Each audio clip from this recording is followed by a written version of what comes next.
YouTube.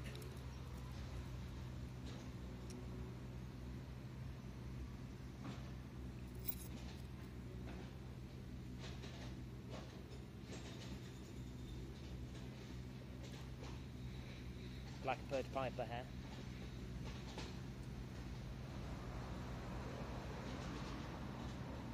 I'm sat in a park nearby where I live. I unexpectedly got the day off because I work in nurseries and schools, but I work through an agency, and currently I'm in between kind of long-term assignments, which means I get kind of day-to-day based work, and I can tell you that workers' rights is not something that exists in that world. I was just called immediately, just kind of short notice before I was going in for work today. I was called and said they don't need me today anyway. So that's a day's income lost. But there are obviously worse days to be unexpectedly unemployed on. Could be raining. It's not.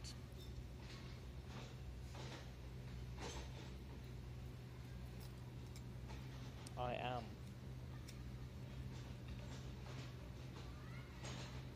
But yeah, over the weekend I'm starting a new long-term assignment with a school that's going to run until summer, so then it's going to be a bit more predictable for me. And after that we'll probably move to Norway, so that gives me different job opportunities. So that's good. I am smoking some Briar Fox that I got in my sample trade with BeardlessGnome Joe. I know I've mentioned him a couple of times when I did the Yarbo for the tobacco sample, and I think I've mentioned him once or twice other than that as well. But I think I should do a proper shout out to him. His YouTube handle is BeardlessGnome Joe. I can't remember if Joe is in there, but Joe's his real name. And he's based in Georgia, United States. Yeah, go check him out. I'll put a link on the description. The ashtray, as some people say. Bucket. It's got many names.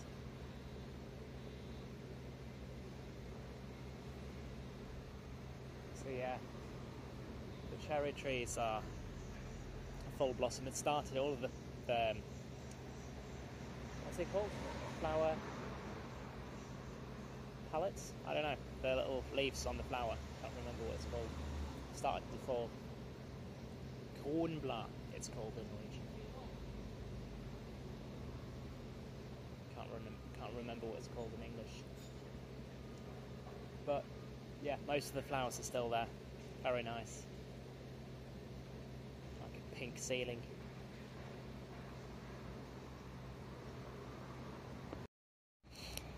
Yeah, so just pause the video for a bit. There's someone passing by with a dog. Still find it a bit awkward filming in public. Like, I must be thinking, like, what's that guy doing, talking to himself? I mean, it's completely irrational. I really couldn't care less. It just makes me awkward in the moment.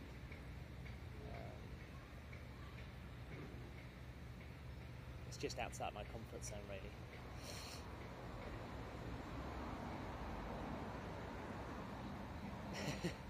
There's some birds chasing each other over there. I'm not going to even bother trying to film it because it's far away, but I guess it's probably someone's nest has been threatened, and there's a little bird that's chasing a big crow.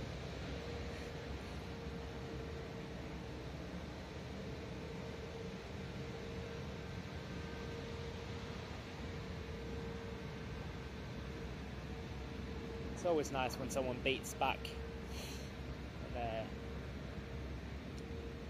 chases the bully away.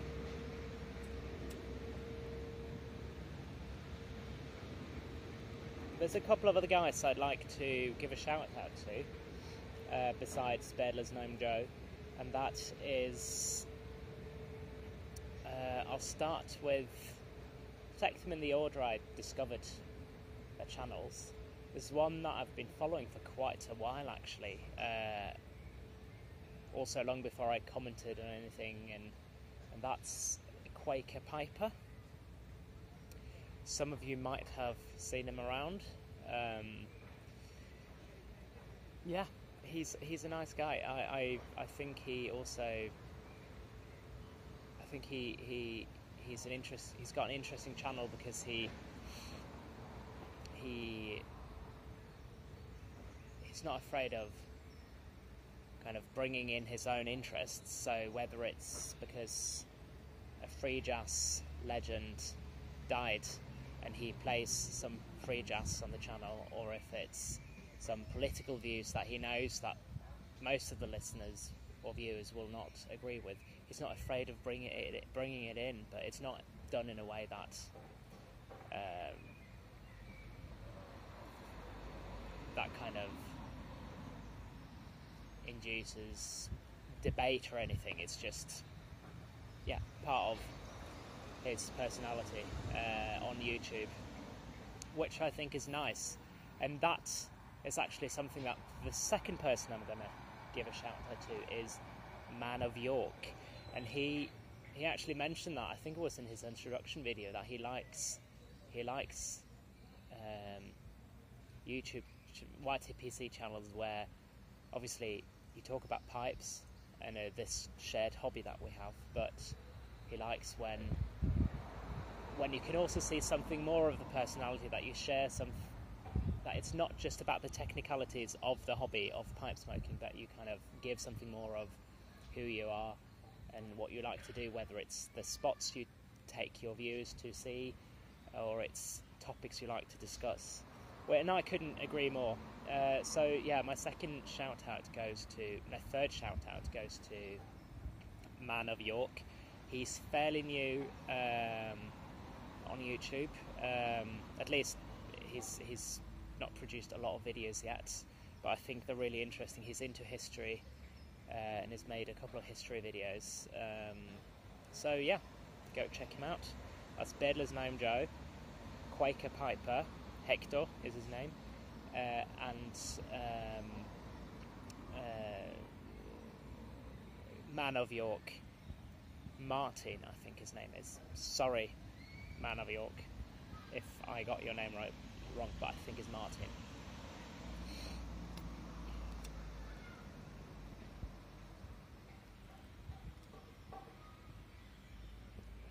Now, this Briar Fox, I mean, it's really good. I'm going to give a proper review of this, I think. It's really simple, like straightforward burley, nothing, kind of no dimensions to it really in the beginning, but I mean still pleasant, but it's pleasant, simple burley, and then as the bowl progresses you just get more and more of that sweetness. I guess you get more and more of the Virginia sweetness towards the end, and there's more of a straight burley kind of feel to it in the beginning, although it's not straight burley, it's a Virginia burley, but Virginia is more prominent, I think, towards the end. At least the sweetness is more prominent, so I guess that comes from the Virginia.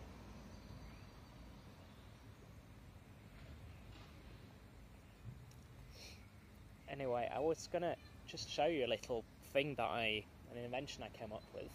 I've been looking for pipe pouches, storage places to put pipes and tobacco and all of the equipment in when you're out on the go, and that's something that it's quite handy for me because I always smoke outside. I always have to walk to a park and smoke.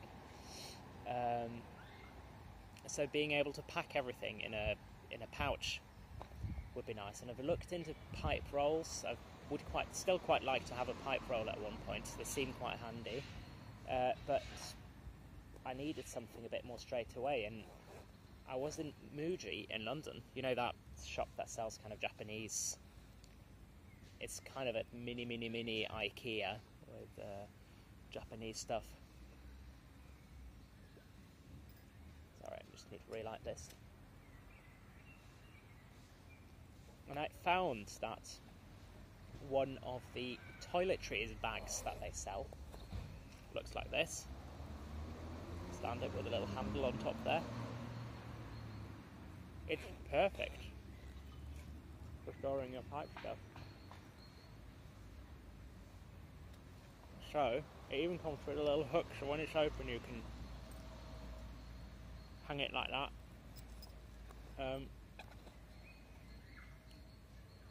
And I'll show you.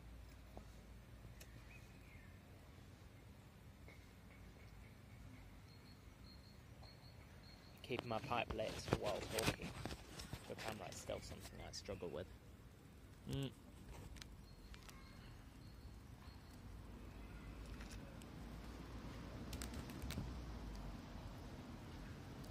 So, how to do this?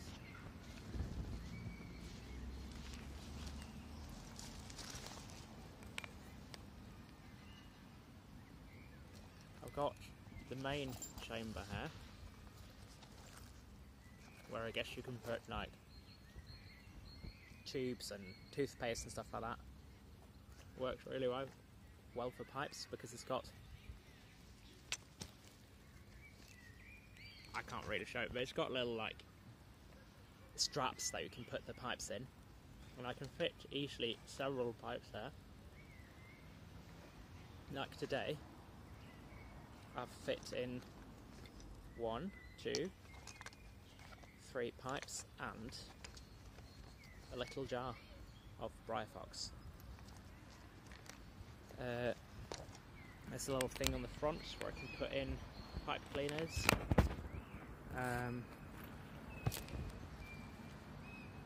And a thing here where I get an extra lighter there, an extra pipe tool, some filters. I don't have any pipes there that I use filters with, but I do use filters in my cobs, so that's good. I've actually got Falcon filters which fit into the cobs, the 6mm. And I want to show you this thing that I've started using for at least many of my pipes. It's the Nerding filters, Keystone filters, and this has been designed to be used with a specific pipe that is designed to take a lot of these ones, but you can also use them at the bottom of any other pipes.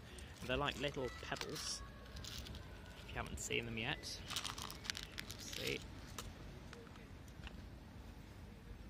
Like little pebbles like that. Anyway, wasted some pebbles there. And they suck up moisture, and it claims obviously on the box that it filters the smoke and everything, but that's crap. I mean, that's just bullshit. Smoke goes through, it's a pile of pebbles down there, but it does suck up moisture, and especially the moisture that it doesn't necessarily suck up the moisture from the smoke, but once the moisture is there, condensated, it helps sucking that up. So it's not completely dry when I empty my pipe after the smoke, but when I get to the point where it gurgles, because it tends to do that with me, I assume I'm just a wet smoker, but when I get to the point where I would usually put in a pipe cleaner, I just kind of give it a little break and then make sure that the condensation that might be in the stem kind of runs back into the bowl, and it will suck up.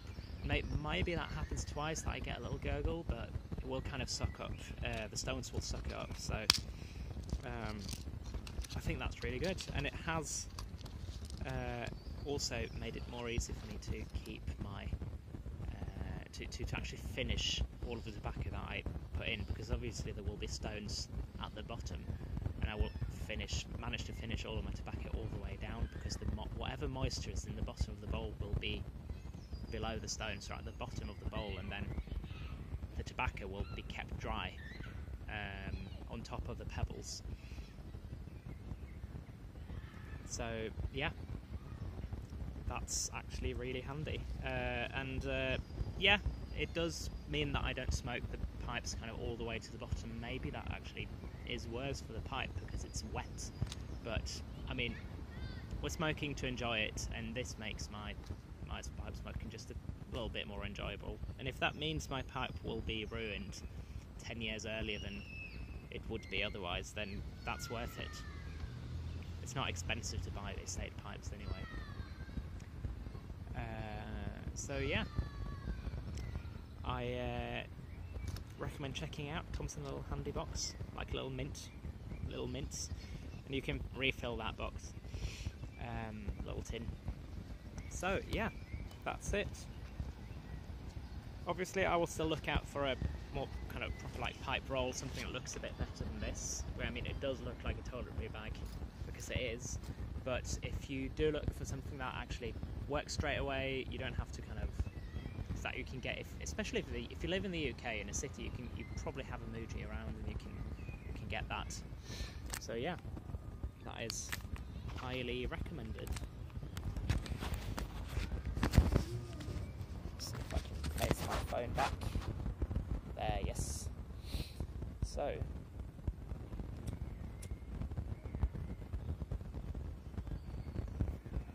I'm not really into too much like equipment and stuff. I like my pipe smoking hobby to be simple.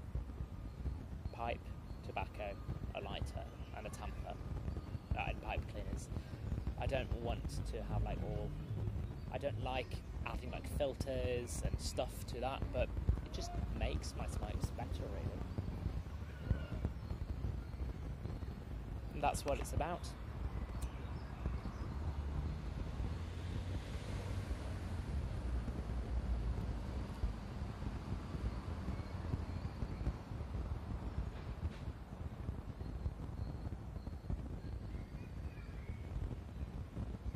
I do think that pipe smoking with this kind of love that we have for objects, for our pipes, for our tobacco, is, I'm not sure love is the right word, but like deep fondness. It's a materialism, and although I'm not a big materialist, otherwise I at least try not to be. I think that's a kind of positive materialism. It's interesting. I read this interview with someone who works in kind of working towards minimising our waste and minimising our consumption of objects that we just use and then throw away. So that actually what we need in this time is more materialism, and that's kind of opposite to what most people say. You'll say you need less materialism, so we buy less stuff that we don't need, but actually what we need is we need a better materialism. We need a materialism that makes us connect to objects in a way that makes us want to keep those objects. So the way we connect to a pipe, I think, is a really good example to that, because we do love when we really like a pipe, it's for many reasons: for the design, for the good feel of it, for the appreciation of the craftsmanship that goes into it, and for the appreciation of the fact that this pipe might last longer than me. I'm at least the second owner of this one because I bought it as an estate pipe. And that's something I really love about my estate pipes and my pipes, that they are durable objects. In the same way, I do love a good jacket with good, like, sturdy jacket that will last me a long time and have solid pockets that makes it. I can carry stuff in it and I can use it for many occasions. That's the kind of materialism that. It's definitely materialism in the sense that you connect to an object, you care about material objects, but it's materialism that's actually lets you consume and use less objects, because you connect to a few objects that are vital to leading the life that you do, to having the habits that you do, instead of buying objects constantly that break, that are poorly produced, that you don't buy because they have a significant meaning to your life, but you buy them because you're bored. So I think there's truth to that what we need actually in the world today with the environmental crisis is not less materialism, but a renewed materialism. Because the consumer society that's gone wrong is actually not materialist, it's just bored. We need a true materialism. I think that was... Yeah, when I read that, I thought that's quite descriptive of what I feel about objects. And I think pipe and our pipe smoking hobby is a good example, although obviously pipes is not a necessary thing in the world in the same way that clothes are. It's still an object that has very little environmental impact in the sense that you produce it and then you use it and you like it and you love it and you take care of it for years to come. So, yeah, happy pipe smoking, happy materialism, positive materialism. I'll enjoy the rest of this bowl of Briar Fox. I've chatted for way too long. You all take care. See you in a video very soon. Bye.